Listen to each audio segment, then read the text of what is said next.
రోజు ముఖ్యంగా రాష్ట్రంలో కేవలం ఒక నాయకుల్ని భయభ్రాంతులు చేసి వాళ్ళు ఇచ్చిన హామీలు కానీ లేకపోతే ప్రభుత్వం చేయాల్సిన పనుల గురించి కానీ ప్రశ్నించే విధంగా లేకుండా ఏదో భయభ్రాంతులకు గురి చేసి ఈరోజు ప్రభుత్వం నడపాలని చూస్తున్నారు. ఇది శాశ్వతం కాదు.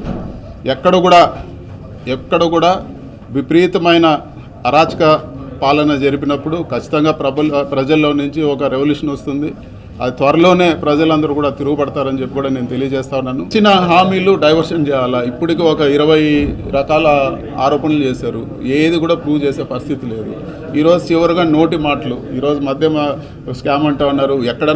ఎక్కడ వాళ్ళు ఈరోజు వరకు ₹1 ఇచ్చేశారు, ₹1 సీజ్ అయింది లేదు, లేకపోతే ఇంకోటి లేదు. కేవలం నోటి మాటలతో ఇంత పెద్ద కేసు అల్లారు.